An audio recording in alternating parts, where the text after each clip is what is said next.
I think it's important to remember that sex toys and vibrators are not competition. They really are a tool. Think about it like when you make cookies from scratch versus using the break and bake, throw in the oven type. I don't know about you, but I think they're both pretty damn good.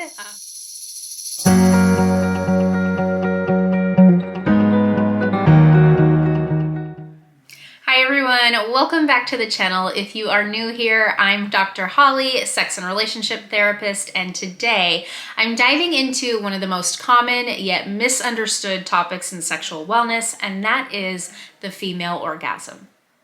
If you've ever wondered why some people with vulvas struggle to orgasm or how you can help a partner experience more pleasure, you're in the right place.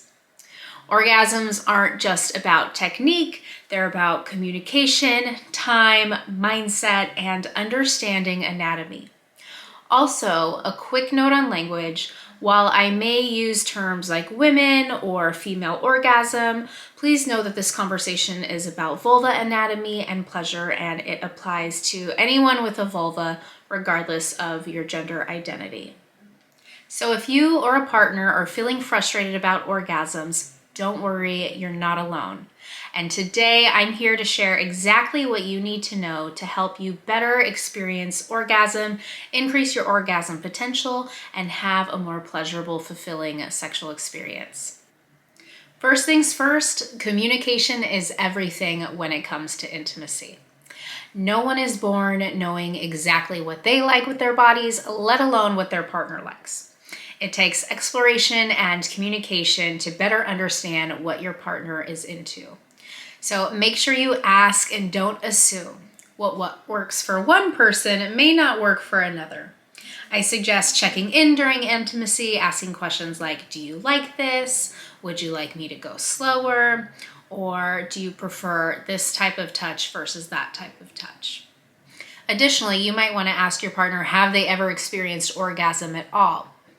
You might be surprised that many people haven't experienced orgasm. And so if this is you or this is your partner, it's important to start there and explore just what feels pleasurable to the body without focusing solely on the experience of orgasm. If you or your partner have experienced orgasm before, ask questions and get to know each other so that you have a better sense of what type of touch or stimulation really gets them going. Beyond verbal communication, pay attention to nonverbal cues. Notice breathing, body movements, moans and groans to gauge what feels good. If you're nervous about having these conversations, start outside of the bedroom. Talk about what you both like, what turns you on, what turns you off, and what you might like to explore together in the bedroom. Now let's talk about time. A common mistake that I see is rushing straight to penetration and expecting an orgasm to magically happen. But the truth is that most women require 20 to 30 minutes of proper arousal before they're even close to climaxing. This is because during that arousal period, blood flows to the genital area, causing the clitoris to swell or become engorged, causing what is known as a clitoral erection, similarly to the way that men experience erections. The clitoral tissue and tissue of the penis are actually made of the same material, so both sexes do experience erections, and those are necessary for maximum pleasure and arousal. This means that foreplay and pre-game arousal are essential. Things like erotic material, spicy text, or even just anticipation can build excitement and arousal before the experience of penetration and other forms of sexual intimacy. But it's not just about the clitoris. There's another key process happening inside the body called vaginal tenting. Vaginal tenting is the process where during arousal, the vaginal canal expands and elongates to accommodate penetration comfortably. When a woman isn't fully aroused, the vaginal walls remain more narrow and shorter, which can make penetration uncomfortable or even painful. This is why slow and intentional arousal is key. When a woman is truly turned on, her body physiologically changes to enhance the experience of pleasure. So next time you're wondering why things don't feel as good as they possibly could for yourself or for a partner, ask yourself, are we spending enough time during foreplay or the arousal stage to allow both of us to have more access to pleasure and thus more orgasm potential? Okay, let's get into some anatomy. If you take nothing else from this video, please take this. The clitoris is the star of the show. With over 10,000 nerve endings, most women require clitoral stimulation in order to experience orgasm, which means that penetration alone isn't enough to help folks with vulvas experience orgasm. Beyond the clitoris, internal pleasure zones like the G-spot or clitourethral vaginal complex, the A-spot, the cervix, or even the anus can cause women to experience orgasm in different parts of their body. But again, this is where communication comes in, so you and your partner can discuss what type of stimulation they enjoy and explore that together in a way that feels safe and comfortable for everybody involved. When exploring, play around with different types of touch, from varying the tempo, the pressure, even the temperature, to find out what feels good for both of you. Remember, there is no right or wrong way to experience pleasure. It's really all about what feels good. Another huge factor in orgasm, in particular for women, is safety and comfort. People don't experience orgasm when they feel unsafe, anxious, or disconnected. Therefore, emotional and physical safety plays a huge role in the experience of arousal and orgasm.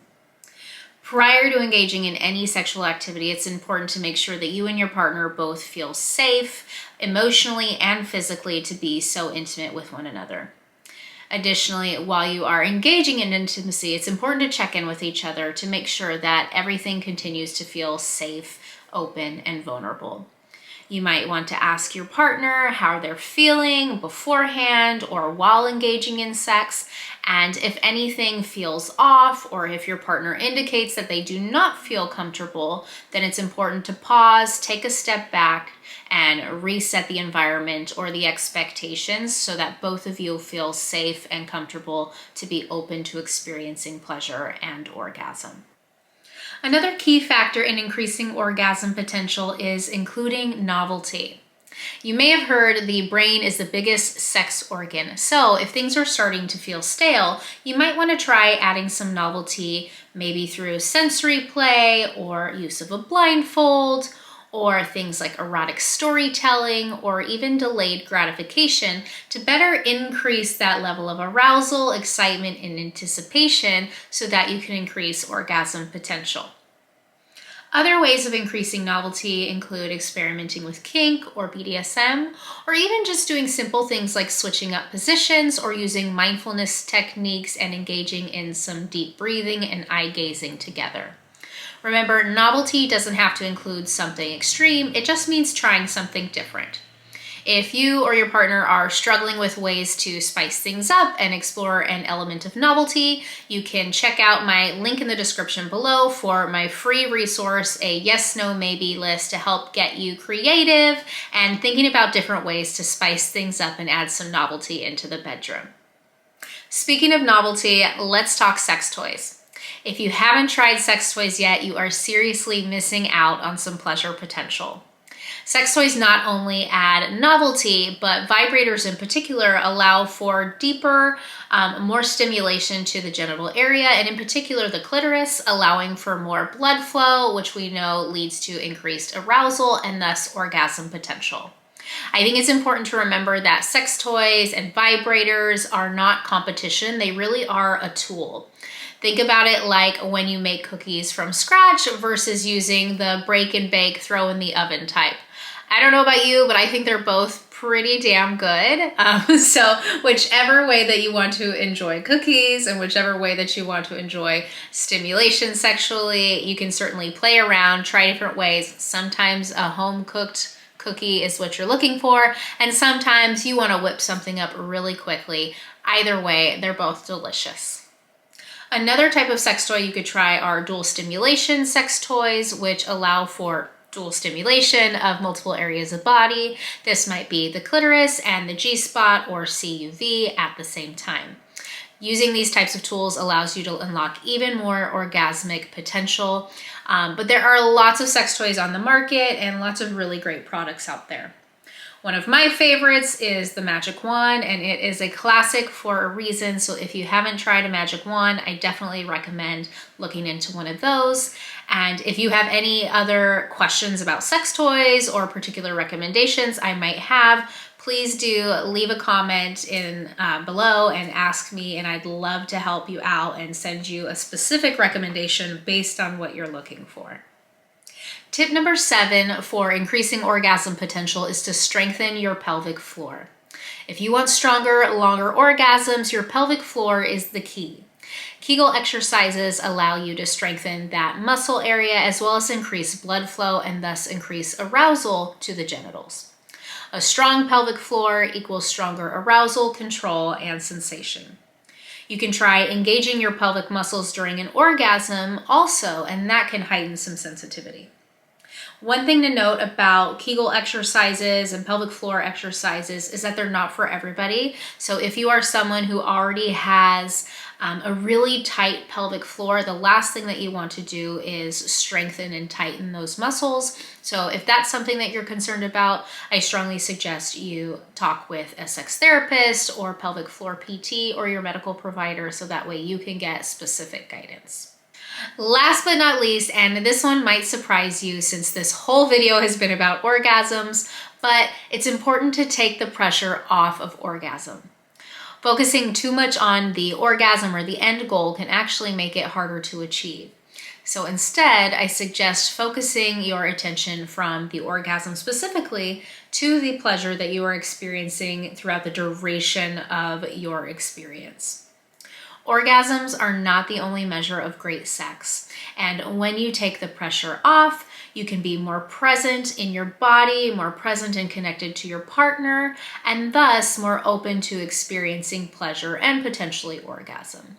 So if there's anything I could really drive home today, it's not to focus so much on the end goal and instead really enjoy the pleasure that is the whole sexual journey.